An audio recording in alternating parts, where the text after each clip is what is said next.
Chers amis, chers citoyens de Russie, je vous félicite à l'occasion de la journée de la réunification des républiques populaires de Donetsk et de Lugansk, des régions de Zaporojié et de Kherson avec la Russie.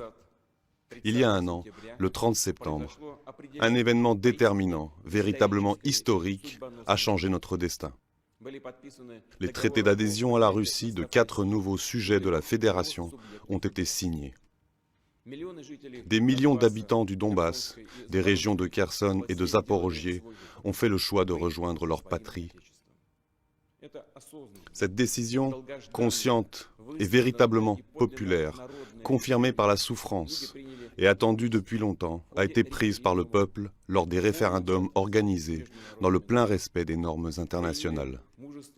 Il a fait preuve de courage et d'un caractère inébranlable. On a essayé de les intimider, de les priver de leur droit à déterminer leur propre avenir, leur propre destin, de leur enlever ce qui est cher à chacun, la culture, les traditions, la langue maternelle. Tout ce que détestaient les nationalistes et leurs patrons occidentaux qui ont orchestré le coup d'État à Kiev en 2014. Ils ont ensuite déclenché une guerre civile à grande échelle et la terreur contre les dissidents. Ils ont imposé un blocus, des bombardements constants et des actions punitives dans le Donbass. Mais rien, ni personne ne peut briser la volonté de millions de personnes, leur foi dans la vérité et dans la justice historique. Le peuple de Russie a soutenu de tout son cœur le choix libre et sans équivoque de nos frères et sœurs. Il a compris et ressenti profondément l'essentiel.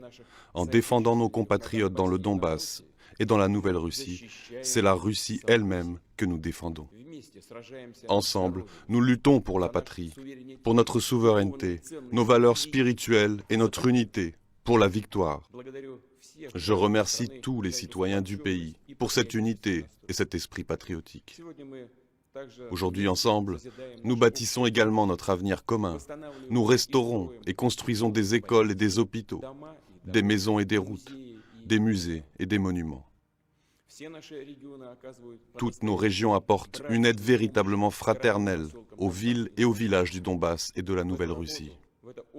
Des volontaires, des organisations publiques et religieuses, des partis parlementaires, des entrepreneurs et des équipes en entreprise apportent leur contribution à ce travail, à cette cause commune.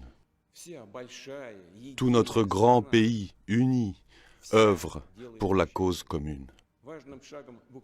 Les récentes élections dans les républiques populaires de Donetsk et de Lugansk, dans la région de Zaporojié et de Kherson, ont marqué un pas important dans le renforcement de notre espace politique et juridique commun.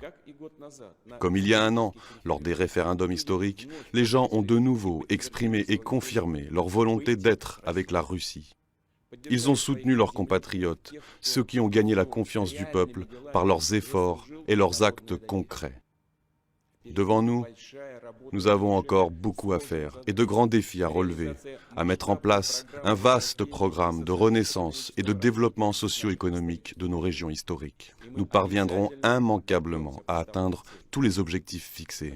Je voudrais m'adresser tout particulièrement aux habitants de la République populaire de Donetsk, de la République populaire de Lugansk, de la région de Zaporojié et de la région de Kherson. Je vous remercie d'avoir su, en dépit de toutes les épreuves, conserver et transmettre l'amour de la patrie à vos enfants.